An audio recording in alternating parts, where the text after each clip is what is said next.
നമസ്കാരം. CBN വാർത്തകളിലേക്ക് സ്വാഗതം. ആദ്യം പ്രധാന വാർത്തകൾ. വ്യാപകമായി വ്യാജ കള്ള് വിൽപ്പന നടത്തുന്നതായി തെളിവുകൾ.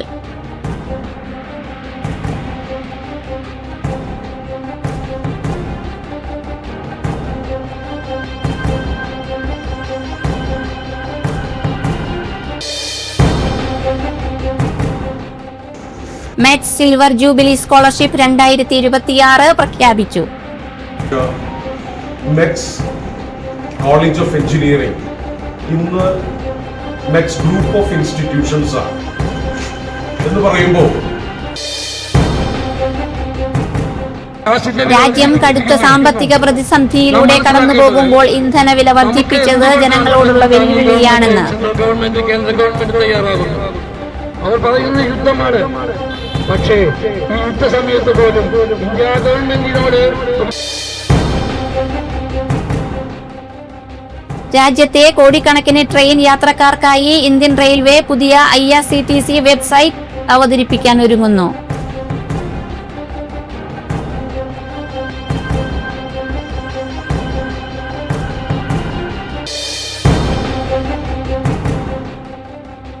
മൂക്കന്നൂർ ഗ്രാമപഞ്ചായത്ത് കുടുംബാരോഗ്യ കേന്ദ്രത്തിന്റെ നേതൃത്വത്തിൽ അഴകം ഇമ്മാനുവൽ ഓർഫനേജിലെ അന്തേവാസികൾക്കായി ആരോഗ്യ പരിശോധനാ ക്യാമ്പ് സംഘടിപ്പിച്ചു.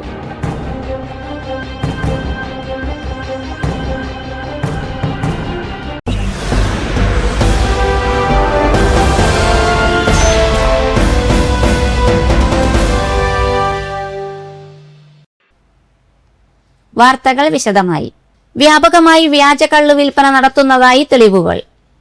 അന്തിക്കാട് റേഞ്ചിൽ പൊറനാട്ടുകര ചന്ത ഷാപ്പിൽ നിന്നും എക്സൈസ് പരിശോധനയ്ക്കായി ശേഖരിച്ച് കാക്കനാട് റീജിയണൽ ലാബിൽ പരിശോധന നടത്തിയപ്പോൾ കള്ളിൽ മാരകമായ ഫിനോഫ്തലിൻ അടങ്ങിയതായാണ് കണ്ടെത്തിയത്. പരിശോധനാ ഫലം എക്സൈസിന്റെ ജില്ലാ ആസ്ഥാനത്ത് ലഭിച്ചിട്ടും നടപടിയൊന്നും ഉണ്ടായിട്ടില്ല. ജില്ലയിൽ വിൽപ്പന നടത്തുന്ന കള്ളിൽ 75%-ലേറെയും വ്യാജ കള്ളാണെന്നാണ് പറയുന്നത്. നാട്ടിൽ ചെത്തുന്ന തെങ്ങുകൾ തന്നെ കുറഞ്ഞു, ലഭിക്കുന്ന കള്ളും കുറഞ്ഞു. തൃശൂർ ജില്ലയിൽ വിൽപ്പനയ്ക്ക് എത്തുന്ന കള്ളെത്തുന്നത് പാലക്കാട് ജില്ലയിൽ ചിറ്റൂരിൽ നിന്നാണെന്നാണ് അനൌദ്യോഗിക കണക്ക്. എന്നാൽ വിൽപ്പന നടക്കുന്നതും ചിറ്റൂരിൽ നിന്നും എത്തുന്ന കള്ളിന്റെയും അളവ് താരതമ്യം ചെയ്താൽ കള്ളിന്റെ മറിമായം വ്യക്തമാകും. ചിറ്റൂരിൽ നിന്നും എത്തിക്കുന്ന കള്ള് ഓരോ റേഞ്ചിലെയും ഗോഡൌണിൽ എത്തിക്കും. ഗോഡൌണിൽ നിന്നാണ് റേഞ്ചിലെ കള്ള് ഷാപ്പുകളിലേക്ക് കള്ള് എത്തിക്കുന്നത്. ഇവിടെയാണ് മറിമായം. കൃത്യമായി എക്സൈസ് ഉദ്യോഗസ്ഥർ സാമ്പിൾ പരിശോധിക്കും. പക്ഷേ പരിശോധനയ്ക്ക് ലാബിൽ എത്തിക്കുന്നത് ഒറിജിനൽ കള്ളാണെന്നാണ് പറയുന്നത്. വല്ലപ്പോഴും പേരിന് പിടിക്കപ്പെടുന്നതാണ് പൊറനാട്ടുകരയിൽ കണ്ടത് എന്നും പറയുന്നു. ഷാപ്പിലെ ഭക്ഷണത്തിന് പ്രിയം വർദ്ധിച്ചതോടെ കുടുംബത്തോടെ ഷാപ്പിലെത്തി ഭക്ഷണം കഴിക്കുന്നതും കള്ളു കുടിക്കുന്നതും ഫാഷനായ കാലത്താണ് വിഷക്കള്ള് വ്യാപകമായി വിതരണം ചെയ്യുന്നത് എന്നത് അത്യന്തം ഗൗരവമുള്ള വിഷയമാണ്. മെറ്റ്സ് സിൽവർ ജൂബിലി സ്കോളർഷിപ്പ് 2026 പ്രഖ്യാപിച്ചു. 2002 സ്ഥാപിതമായ മാള മെറ്റ്സ് ഗ്രൂപ്പ് ഓഫ് ഇൻസ്റ്റിറ്റ്യൂഷൻസിന്റെ രജത ജൂബിലി ആഘോഷങ്ങളുടെ ഭാഗമായി ചാലക്കുടി പ്രസ് ക്ലബിൽ നടത്തിയ വാർത്താ സമ്മേളനത്തിൽ അധികൃതർ മെറ്റ്സ് സിൽവർ ജൂബിലി സ്കോളർഷിപ്പ് 2026 പ്രഖ്യാപിച്ചു. മികച്ച വിദ്യാഭ്യാസം അർഹരായ എല്ലാ വിദ്യാർത്ഥികളിലും എത്തിക്കുക എന്ന ലക്ഷ്യത്തോടെയാണ് ആകർഷകമായ ഈ സ്കോളർഷിപ്പ് പദ്ധതി ആവിഷ്കരിച്ചിരിക്കുന്നത്. ബിഫാം വിദ്യാർത്ഥികൾക്ക് 50,000 രൂപ, എഞ്ചിനീയറിംഗ് ബിടെക് വിദ്യാർത്ഥികൾക്ക് 25,000 രൂപ, ആർട്സ് ആൻഡ് സയൻസ് കോളേജ് വിദ്യാർത്ഥികൾക്ക് തെരഞ്ഞെടുക്കുന്ന കോഴ്സിനനുസരിച്ച് ആകർഷകമായ സ്കോളർഷിപ്പ് തുക എന്നിവയാണ് സ്കോളർഷിപ്പ് വിശദാംശങ്ങൾ. ഓരോ വിഭാഗത്തിലും ആദ്യം അഡ്മിഷൻ ഉറപ്പാക്കുന്ന 25 വിദ്യാർത്ഥികൾക്കാണ് സ്കോളർഷിപ്പിന് അർഹത ലഭിക്കുക. സീറ്റുകൾ പരിമിതമായതിനാൽ താൽപര്യമുള്ള വിദ്യാർത്ഥികൾ എത്രയും വേഗം അഡ്മിഷൻ നടപടികൾ പൂർത്തിയാക്കേണ്ടതാണ്. കഴിഞ്ഞ 25 വർഷമായി വിദ്യാഭ്യാസ മേഖലയിൽ മികവിന്റെ മുദ്ര പതിപ്പിച്ച മെറ്റ്സ് ഗ്രൂപ്പിന്റെ സാമൂഹിക പ്രതിബദ്ധതയുടെ ഭാഗമാണ് ഈ സ്കോളർഷിപ്പ് പദ്ധതി. സാമ്പത്തിക പരാധീനതകൾ മറികടന്ന് മിടുക്കരായ വിദ്യാർത്ഥികൾക്ക് ഉന്നത വിദ്യാഭ്യാസം ഉറപ്പാക്കുക എന്നതാണ് സ്ഥാപനത്തിന്റെ ലക്ഷ്യം. കൂടുതൽ വിവരങ്ങൾക്കും അഡ്മിഷനുമായി മെറ്റ്സ് ക്യാമ്പസ് ഓഫീസുമായി നേരിട്ടോ ഫോണിലൂടെയോ ബന്ധപ്പെടാവുന്നതാണ്. വാർത്താ സമ്മേളനത്തിൽ midst group of institution CEO advocate doctor George Kolenchery, doctor Shaji George എന്നിവർ പങ്കെടുത്തു. 2002 മാളയില് ആരംഭിച്ച മെറ്റ്സ് കോളേജ് ഓഫ് എഞ്ചിനീയറിംഗ് ഇന്ന് മെറ്റ്സ് ഗ്രൂപ്പ് ഓഫ് ഇൻസ്റ്റിറ്റ്യൂഷൻസ് ആണ് എന്ന് പറയുമ്പോൾ 25ാമത്തെ വർഷത്തിലാണ് നമ്മളിപ്പോൾ നിൽക്കുന്നത്. സിൽവർ ജൂബിലിയുടെ നിറവിലാണ്. അപ്പൊ അതുകൊണ്ട് തന്നെ ചില കാര്യങ്ങൾ ഒന്ന് അറിയിക്കാമെന്ന് കരുതിയതാണ്. 2002 എഞ്ചിനീയറിംഗ് കോളേജോടുകൂടി ആരംഭിച്ച് അതിനുശേഷം നമ്മൾ midst college of advance studies start ചെയ്യാണ്. പിന്നീട് മെറ്റ്സ് പോളിടെക്നിക്, അതിനുശേഷം മെറ്റ്സ് കോളേജ് ഓഫ് ഫാർമസി. ഇങ്ങനെ ഈ ഒരു 4 വിദ്യാഭ്യാസ സ്ഥാപനങ്ങൾ ഉൾക്കൊള്ളുന്നതാണ് midst group of institutions Mala. ഇതിലുള്ള കോഴ്സുകളെ കൂടി ഒന്ന് ഞാൻ പറയാൻ ആഗ്രഹിക്കുകയാണ്. മെറ്റ്സ് എഞ്ചിനീയറിംഗ് കോളേജിൽ 5 ബ്രാഞ്ചുകളിലാണ് ബിടെക് കോഴ്സുകൾ ഉള്ളത്. Computer science, artificial intelligence and data science, biotechnology, civil engineering and mechanical engineering. Pharmacy കോളേജിൽ നമ്മൾക്കുള്ളത് 4 വർഷ ബിഫാം കോഴ്സാണ്. ഫാർമസി കോളേജിന്റെ പ്രിൻസിപ്പലാണ് ഡോക്ടർ ഷാജി. ഇതുകൂടാതെ നമ്മൾക്കുള്ളത് Mets college of advance studies. അവിടെ നമുക്കുള്ളത് BBA, BCA, BCom, BSc artificial intelligence ഇങ്ങനെയുള്ള കോഴ്സുകളാണ് അവിടെ കണ്ടക്ട് ചെയ്യുന്നത്. ഇന്ന് ഈ പത്രസമ്മേളനം വിളിക്കാനുള്ള പ്രധാന കാരണം 25ാം വർഷത്തിലേക്ക് നമ്മൾ പ്രവേശിച്ചിരിക്കുന്ന ഈ അവസരത്തിൽ ഫാർമസിക്ക് അഡ്മിഷൻ എടുക്കുന്ന ആദ്യത്തെ 25 കുട്ടികൾക്ക് 50,000 രൂപയുടെ അക്കാഡമിക് മെറിറ്റ് സ്കോളർഷിപ്പ് കൊടുക്കുകയാണ് നമ്മൾ. ഇപ്പൊ ജൂലൈ 1, 2026 മുതലാണ് ഈ ഒരു സ്കോളർഷിപ്പ് പ്രൊവിഷൻ നമ്മൾ ആരംഭിക്കുന്നത്. രാജ്യം കടുത്ത സാമ്പത്തിക പ്രതിസന്ധിയിലൂടെ കടന്നുപോകുമ്പോൾ ഇന്ധനവില വർദ്ധിപ്പിച്ചത് ജനങ്ങളോടുള്ള വെല്ലുവിളിയാണെന്ന് മുസ്ലിം ലീഗ് തൃശൂർ ജില്ലാ secretary I Abdul Majeed. Crude oil വില കുറഞ്ഞിട്ടും ഇന്ധനവില കുറയ്ക്കാത്ത കേന്ദ്ര സർക്കാർ ജനവിരുദ്ധ നയങ്ങൾ തിരുത്തി ഇന്ധനവില കുറയ്ക്കാൻ തയ്യാറാകണമെന്നും അദ്ദേഹം ആവശ്യപ്പെട്ടു. ചാലക്കുടി ഹെഡ് പോസ്റ്റ് ഓഫീസിന് മുമ്പിൽ മുസ്ലിം ലീഗ് ചാലക്കുടി നിയോജക മണ്ഡലം കമ്മിറ്റി സംഘടിപ്പിച്ച പ്രതിഷേധ സമരം ഉദ്ഘാടനം ചെയ്ത് സംസാരിക്കുകയായിരുന്നു അദ്ദേഹം. Municipal standing committee chairperson Liji Joji മുഖ്യപ്രഭാഷണം നടത്തി. നിയോജക മണ്ഡലം പ്രസിഡന്റ് മീരാസ വെട്ടുകൽ അധ്യക്ഷത വഹിച്ചു. General secretary PS Ismail Haji, Joji കാട്ടാളൻ, PM റഹീം, MK Minhaj, Saleem Nalakath, PK Abdul Rahman, Muhammad Kallur, MA Akbar, Zubair Thaliyath, Mishal Minhaj, Fattah Muhammad Manoj എന്നിവർ പ്രസംഗിച്ചു. നാം മനസ്സിലാക്കേണ്ടത് നമുക്ക് എന്തുകൊണ്ടാണ് ഇത്ര കൂട്ടാൻ ഈ ഗവൺമെന്റ്, സെൻട്രൽ ഗവൺമെന്റ്, കേന്ദ്ര ഗവൺമെന്റ് തയ്യാറാകുന്നത്. അവർ പറയുന്ന യുദ്ധമാണ്. പക്ഷേ ഈ യുദ്ധസമയത്ത് പോലും ഇന്ത്യ ഗവൺമെന്റിനോട് ഒരു മാർദ്ദവമായ നയം ഒക്കെ അറിയാവുന്നതുപോലെ ഹോർമൂസ് കടലിടുക്ക് വഴിയാണ് അവിടെ പെട്രോളിയം ഉൽപ്പന്നങ്ങളുടെ ഭൂരിഭാഗം വരുന്നത്.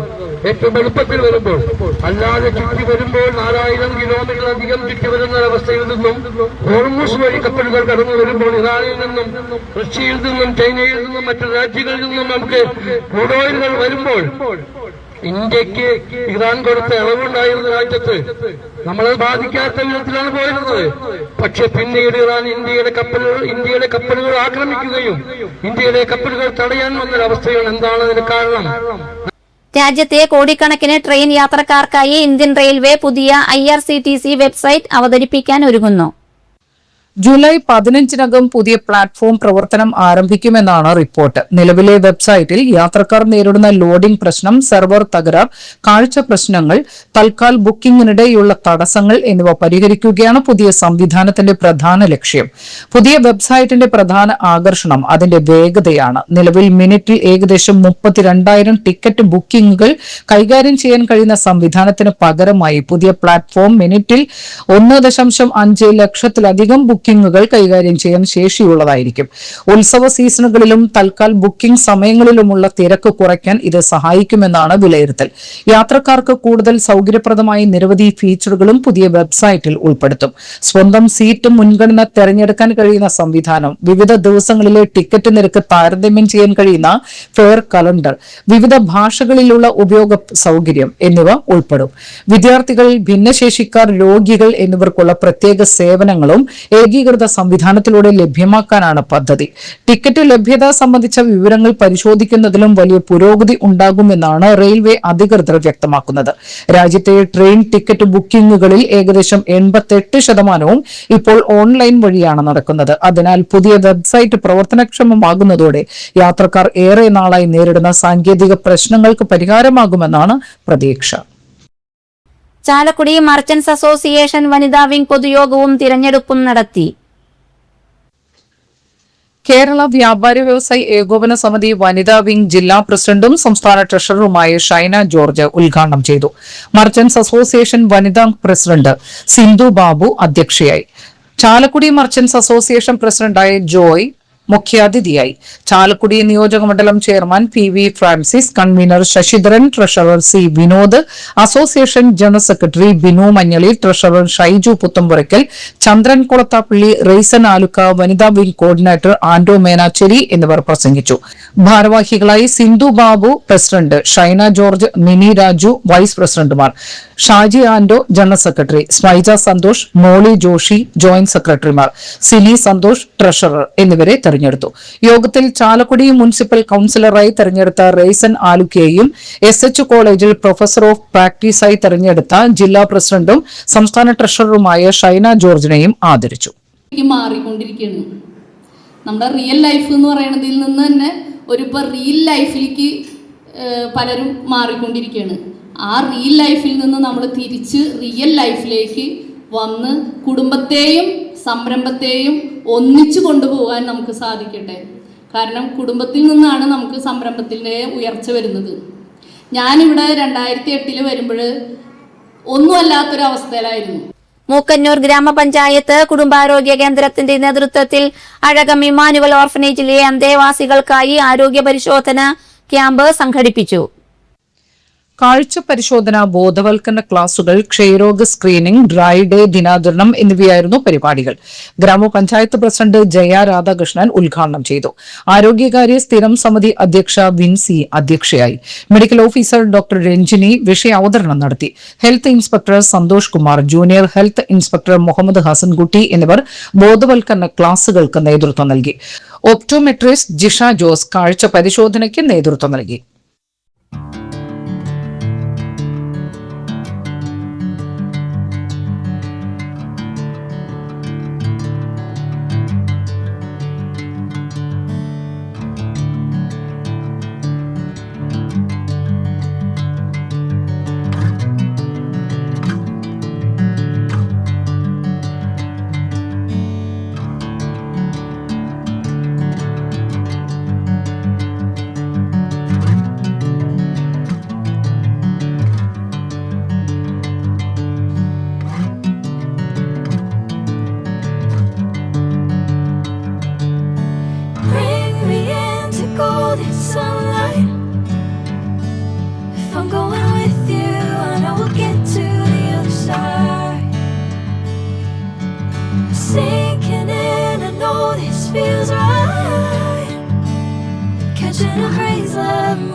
ചാലക്കുടി ഗവൺമെന്റ് ITIയിൽ computer operator and programming assistant, draftman civil, electronics, mechanic, fashion designer and technology, interior design and decoration എന്നീ ട്രേഡുകളിലേക്ക് അപേക്ഷ ക്ഷണിച്ചു. ഓൺലൈനായി അപേക്ഷിക്കേണ്ടതാണ്. അപേക്ഷാ ഫീസ് 100 രൂപ. അപേക്ഷ സമർപ്പിച്ച ശേഷം പ്രിന്റ് ഔട്ട് സർട്ടിഫിക്കറ്റുകൾ എന്നിവ സഹിതം ജൂൺ 30-നകം സർട്ടിഫിക്കറ്റ് പരിശോധനയ്ക്ക് തൊട്ടടുത്തുള്ള ITIയിൽ ഹാജരാകണം. കൂടുതൽ വിവരങ്ങൾക്ക് 0480 27000816 9995395278 9947325362 എന്നീ നമ്പറുകളിൽ ബന്ധപ്പെടാവുന്നതാണ്.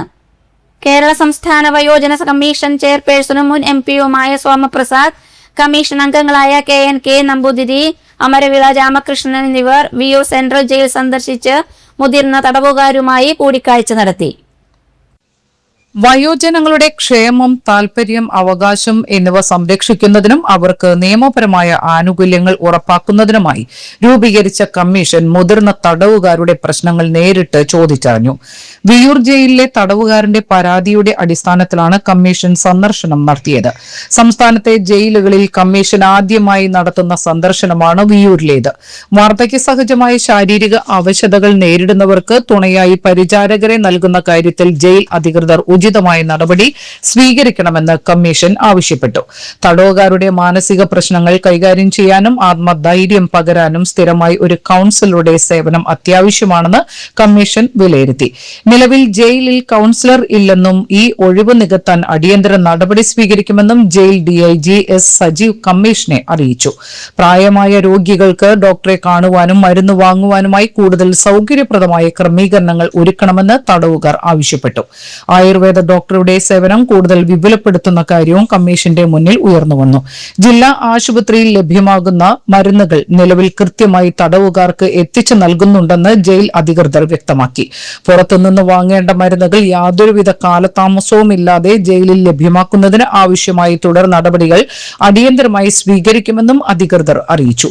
കൂടാതെ 60 വയസ്സ് കഴിഞ്ഞ് 15ഉം 20ഉം വർഷമായി ജയിലിൽ കഴിയുന്ന തടവുകാരുടെ വിടുതലിനും സമയോചിതമായ പരോളിനും ആവശ്യമായ ഉചിത നടപടികൾ സ്വീകരിക്കുവാൻ സർക്കാരിന് റിപ്പോർട്ട് നൽകണമെന്നും കമ്മീഷൻ വ്യക്തമാക്കി.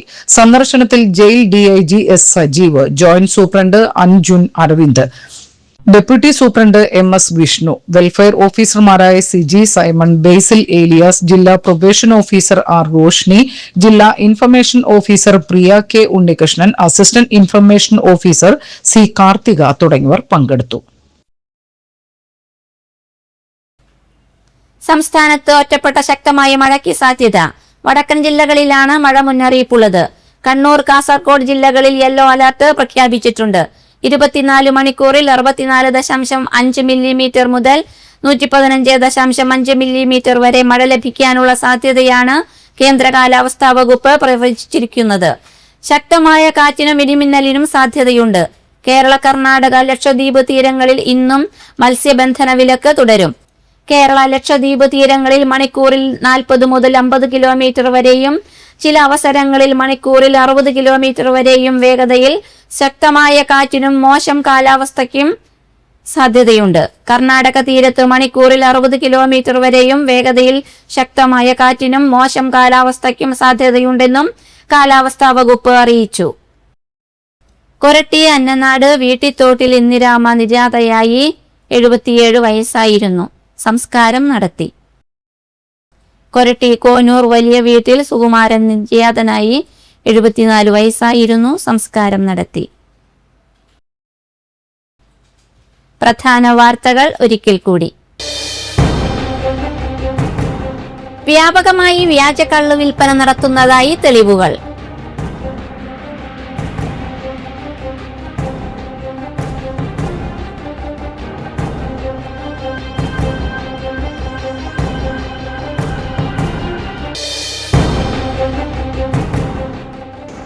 മെറ്റ് സിൽവർ ജൂബിലി സ്കോളർഷിപ്പ് 2026 പ്രഖ്യാപിച്ചു. മെറ്റ്സ് കോളേജ് ഓഫ് എഞ്ചിനീയറിംഗ് ഇന്ന് മെറ്റ്സ് ഗ്രൂപ്പ് ഓഫ് ഇൻസ്റ്റിറ്റ്യൂഷൻസ് ആണ് എന്ന് പറയുമ്പോൾ രാജ്യം കടുത്ത സാമ്പത്തിക പ്രതിസന്ധിയിലൂടെ കടന്നുപോകുമ്പോൾ ഇന്ധനവില വർദ്ധിപ്പിച്ചത് ജനങ്ങളോടുള്ള വെല്ലുവിളിയാണെന്ന് ഗവൺമെന്റ് കേന്ദ്ര ഗവൺമെന്റ് തയ്യാറാകുന്നു. അവർ പറയുന്ന യുദ്ധമാണ്. പക്ഷേ ഈ യുദ്ധസമയത്ത് പോലും ഇന്ത്യ ഗവൺമെന്റിനോട് രാജ്യത്തെ കോടിക്കണക്കിന് ട്രെയിൻ യാത്രക്കാർക്കായി ഇന്ത്യൻ റെയിൽവേ പുതിയ IRCTC വെബ്സൈറ്റ് അവതരിപ്പിക്കാൻ ഒരുങ്ങുന്നു.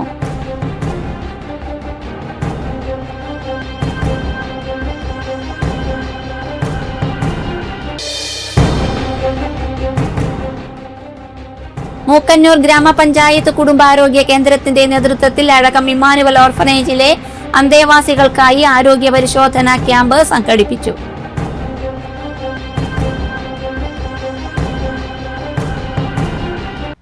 ഇതോടെ ഈ വാർത്താ ബുള്ളറ്റിൻ സമാപിച്ചു.